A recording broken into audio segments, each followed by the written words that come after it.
tentang polemik nasab, tentang polemik nasab Ba'alawi ini. Ini polemik ini sudah berjalan hampir 3 tahun. Sampai saat ini, menurut saya pemerintah belum hadir untuk memberikan solusi seperti apa penyelesaian daripada konflik nasab ini. Menurut Profesor seperti apa tuh? Iya. Solusinya atau seperti apa?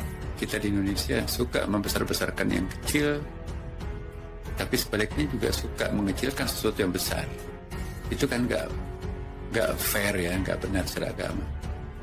Biarkanlah cicak itu cicak, buaya itu buaya. Jadi jangan membuayakan cicak, jangan juga mencicakkan buaya. Bahaya dua-duanya.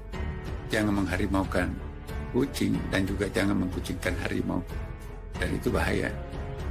Kita juga menghimbau kepada habaib kita ya. Kita juga menghimbau kepada habaib kita ya. Kita juga menghimbau kepada habaib kita ya. Kita juga menghimbau kepada habaib kita ya. Mudah-mudahan apa yang kita baca, apa yang kita munajatkan kepada Allah Subhanahu wa taala dijabah oleh Allah Subhanahu wa taala, dan para donatur yang baik hati diberikan limpahan rezeki yang banyak, yang halal, yang barakah. Amin. Assalamualaikum warahmatullahi wabarakatuh. Benar syiar Islam, mudah-mudahan tambah berkah, tambah manfaat. Amin. Rabbana atina fid dunya hasanah wa fil akhirati hasanah wa qina adzabannar. Alhamdulillah. Alhamdulillah.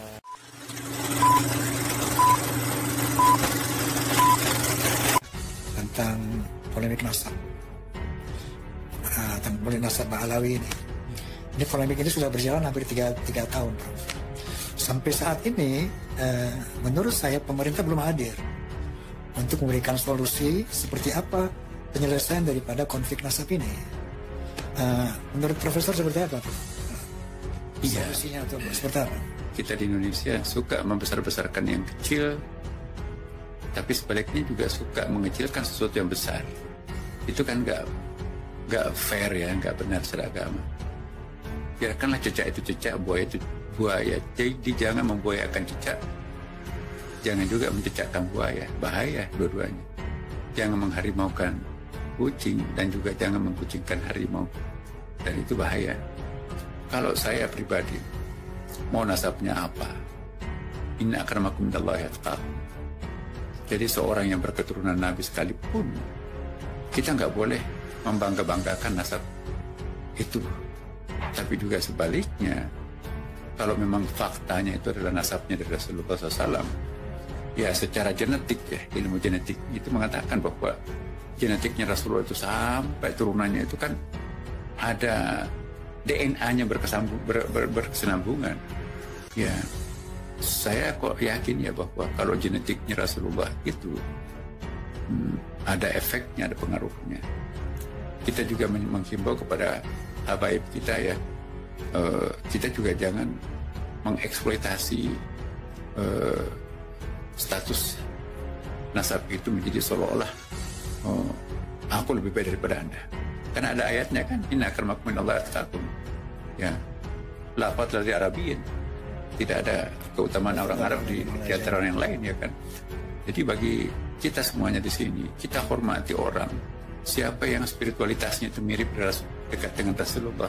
Saya, Bang Roma, saya pribadi tidak ada nasabnya langsung dengan Rasulullah, tapi saya ingin sekali nasab spiritualitas saya itu dekat dengan Rasulullah. Apa artinya nasab biologisnya dekat? Tapi kalau perilaku kita seperti Abu Jahal, Abu Lahab, Tabat yada Abi Lahab bin Watab. Saya bukan bernasab Rasulullah, tapi saya ingin menjadi nasab spiritualnya Rasulullah. Kan dalam Quran juga ada kan, Kanaan itu anak, jangankan nasabnya, anak biologisnya Nabi Nuh ya. Sementara yang naik di perahunya itu hanya nasab spiritualnya yang naik di perahu kan. Anakku naiklah di atas perahu.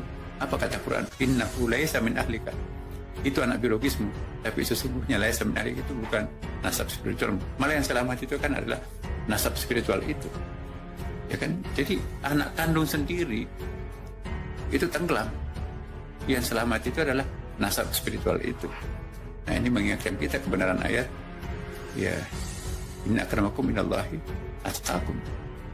Nah, itu. Baik, Prof. Jadi memang yang Prof katakan tadi, sadaqallahul azim wa sadaqar rasulul karim. Cuman masalahnya begini, Prof. Ini sampai detik ini polemik ini berkembang, terus bergulir, bahkan sampai kepada ada indikasi-indikasi mereka tuh mau menjajah republik ini. Seperti kalau kita lihat di media sosial kan, bahwa kalau tidak ada Baalawi, Indonesia tidak merdeka. Nah, yang memerdekakan Indonesia adalah Baalawi dan sebagainya. Kemudian begitu diteliti oleh seorang Kiai Haji Imaduddin Utsman, ternyata secara sejarah secara munasab Baalawi tidak terkonfirmasi sebagai turunan Nabi. Begitu juga dari ilmu DNA tidak terkonfirmasi. Nah, sampai saat ini belum ada sebuah lembaga yang netral, artinya menengahi gitu, bahwa prinsip orang yang memprotes itu adalah ada satu quote and quote, satu bahaya, di samping bahaya menghegemonis secara spiritual, ada upaya hegemonis secara politik gitu. Nah, ini sudah terkonfirmasi sangat jelas. Oleh karena itu di sini diharapkan pemerintah itu hadir ya untuk memberi satu solusi, satu jalan keluar daripada polemik. Kalau enggak ini semakin tegang gitu loh, Prof. Nah, sampai di kalangan PBNU sendiri kan telah terjadi perpecahan yang luar biasa. Sejarah membuktikan kita ya bahwa semakin berjarak antara umat dengan ajaran agamanya, semakin jatuh kemanusiaan itu. Nah, inilah misi kami, Bang Roman. Saya katakan kepada publik, misi Kementerian Agama itu selain misi untuk menjadi WTP wajar tanpa pengecualian, ada kriteria yang sangat penting untuk mengukur keberhasilan Kementerian Agama. Apa itu? Semakin berjarak antara umat dengan ajaran agamanya, semakin gagal Kementerian Agama. Tapi semakin menyatu antara umat dengan ajaran agamanya, maka semakin sukses Kementerian Agama itu. Kalau umat beragama di Indonesia menyatu dengan ajaran agamanya, tidak usah ada polisi, tidak usah ada pintu. Polisinya adalah akidahnya, ajaran agamanya menjadi pengawal. Itu bukan hak saya. Di sini ada polisi banyak, tapi juga kehilangan juga banyak, ya kan? Kenapa? Berjarak antara pemeluk dengan agamanya. Nah, tantangan kita ke depan Kementerian Agama ini, bagaimana mendekatkan antara umat dengan ajaran agama. Kalau ini dilakukan, Masya Allah, agama apapun kalau kembali kepada agamanya, tentu tidak ada agama yang menghalalkan korupsi. Semua agama menganjurkan untuk menjunjung tinggi hak asasi manusia. Ya, Masya Allah, tabarakallah. Jadi kira-kira saya sudah menangkap bahwa polemik ini tangkapan saya, Prof. Polemik ini tidak boleh diformalkan kira-kira gitu. Kan gitu, Prof.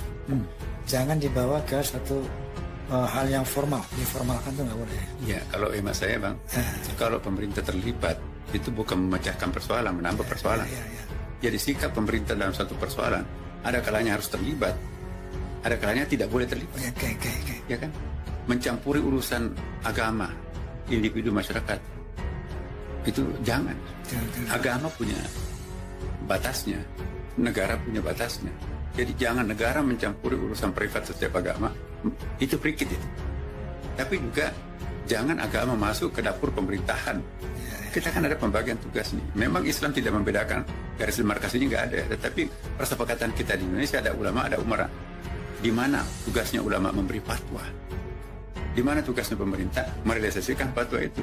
Jangan pemerintah membuat fatwa, tapi sebaliknya jangan ulama yang mengimplementasikan fatwanya sendiri. Ada couplingnya. Makanya itu kalau pembagian tugas ini kita atur sedemikian rupa, tenang kita. Hindari polemik-polemik seperti ini.